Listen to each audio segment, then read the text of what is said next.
Okay, good morning, students. Myself, Professor Mr. M.M. Surnar, sir. Today I am here to know about that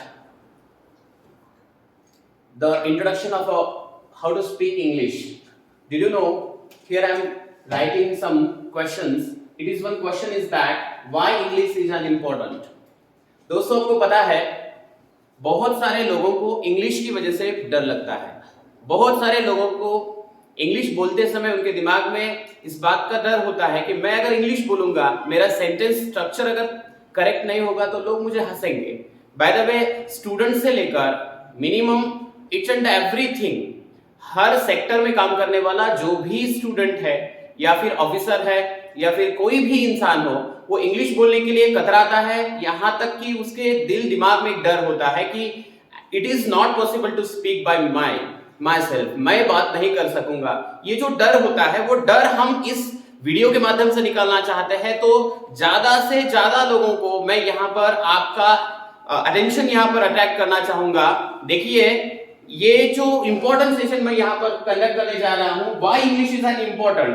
जैसे कि हम हमारे daily routine में सुबह से लेकर शाम तक जितनी सारी नेसेसरी नीड थिंग्स करते हैं, तो वो सारी चीजें जो होती है उसमें 75-90% peoples are going to speak means attract towards the English.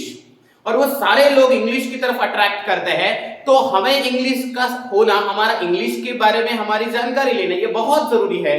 For example, आपका स्टूडेंट है, वो नर्सरी में पढ़ता है, एलकेजी में पढ़ता है या फिर हायर सेक्शन में पढ़ता है, एंड वो आपसे कुछ सवाल पूछता है इंग्लिश के बारे में या फिर आपके बारे में. आपको अगर उनसे गाइड करना है और आपके पास इंग्लिश का अगर नॉलेज नहीं है तो आप क्या करेंगे? तो ये सेशन आपके लिए बहुत इंपॉर्टेंट माना जाता है. यहां से हम आपको हर चीज अवेलेबल करके देंगे तो जो आप इजीली उन तक पहुंचा सकते हैं और जिसकी बदौलत इंग्लिश आपको ऐसा लगेगा it's a very simple and very easily we can speak in English. So the number one point is that why English is an important. English क्यों जरूरी है, इंग्लिश का होना क्यों जरूरी है, तो ये सारी चीजें हम आप इस सेशन के माध्यम से सीखेंगे. तो इंपॉर्टेंट पार्ट 1, जैसे हम सुबह न्यूज सुनते हैं तो न्यूज में हम हमारे नॉलेज के हिसाब से, फॉर एग्जांपल मराठी है, हिंदी है, इंग्लिश है, ये सारे लैंग्वेज में अगर न्यूज हम सुनना पसंद करेंगे तो हमारा एक्नॉलेज जो है वो बढ़ता है. लेकिन बहुत सारी जगहों पर ऐसे होता है इंग्लिश का नॉलेज हमारे पास कम होने की वजह से इंग्लिश हमें नहीं आती है, ये जो हमारा डर होता है वो हमें उसे सुनने नहीं देता है. तो हम हिंदी में चाहे मराठी में वो कम्युनिकेशन या फिर वो जो नॉलेज है वो लेने की कोशिश करते हैं. तो बाय द वे, हमें वो डर को निकालना है और उस डर को निकाल के इंग्लिश के बारे में, इंग्लिश को अट्रैक्ट करके इंग्लिश के लिए ज्यादा से ज्यादा यहाँ पर आपको वर्क करना है ताकि इंग्लिश भी आपको आसानी से लोगों तक पहुंचाने में सक्सेस मिल सकता है.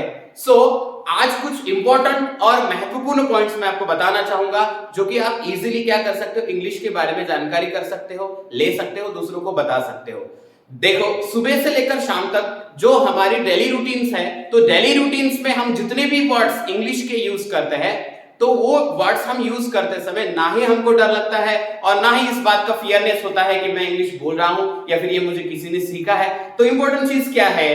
तो एक ही इंपॉर्टेंट चीज है, वो हम ज्यादा से ज्यादा सुनते हैं इसलिए ज्यादा से ज्यादा बोलते हैं. इसका मतलब ये है कि हम जिस सर्वाइवल में रहेंगे, जिस एटमॉस्फेयर में रहेंगे, वो ज्यादा से ज्यादा हमारे ऊपर इफेक्ट होता है और उसी के कारण हम वो लैंग्वेज यूज करते हैं, उस इंग्लिश लैंग्वेज में हम दूसरों तक उसको पहुंचा सकते हैं. For example, we are having 10 kinds of subjects in English. जैसे हम बात करते हैं दूसरों के साथ तो हमारे पास जो इंपॉर्टेंट सब्जेक्ट होते हैं तो सब्जेक्ट में हमें पता होना चाहिए. फॉर एग्जाम्पल, आप किसी को बुलाना चाहते हैं, सो उसको अगर आप हिंदी में बोलेंगे आप मेरे पास आइए, तो इंग्लिश में क्या बोल सकते हैं? So please come here.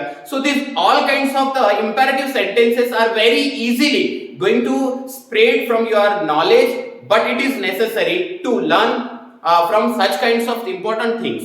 आपको पहले इसको जानकारी लेना पड़ेगा, पढ़ना पड़ेगा, and rather than you can easily stand, you can easily ready to speak. So ये बहुत इंपॉर्टेंट नॉलेज है जो आपको फेस करने के लिए, फॉर एग्जाम्पल आप मार्केट में जाएंगे, स्कूल में जाएंगे, स्कूल कैंपस में चले जाएंगे या फिर रेलवे स्टेशन से जाएंगे या फिर किसी भी जगह पर, फॉर एग्जाम्पल आपके हाथ में मोबाइल है, एंड्रॉइड फोन है, उसके फंक्शंस को आपको अगर चलाना है तो वहां पर भी आपका इंग्लिश का नॉलेज होना बहुत इंपॉर्टेंट है। जब तक आपको इंग्लिश के कमांड नहीं आएंगे तब तक आपका जो फोन है वो भी वर्क नहीं कर पाता है। फॉर एग्जांपल आपके घर में टीवी है, टेलीविजन है, तो टेलीविजन में जितने सारे प्रोग्राम्स आते हैं उस प्रोग्राम के माध्यम से भी आपको बहुत सारी जो इंफॉर्मेशन आती है वो इंग्लिश में आती है। सो उस वक्त हमको ये फील होता है कि काश मुझे भी इंग्लिश आता तो कितना बढ़िया होता। तो ये जो सारे सवाल आपके दिमाग में है, ये सारे सवालों का एक ही जवाब आपको मिलेगा कि इंग्लिश को अगर आपको पढ़ना है तो ये सेशंस को आपको कंटिन्यूअसली आगे देखना पड़ेगा। और ये सेशंस के माध्यम से बाय द वे मैं एश्योरेंस आपको देता हूं कि ज्यादा से ज्यादा जितना टाइम आप इसके ऊपर स्पेंड करोगे उतना जल्दी से आपको ये इंग्लिश सीखना बहुत आसानी हो जाएगी। So students and all dear friends, this is the introduction session. The next session we will continue the new topic and the new chapter. Okay, thank you everyone, have a nice day.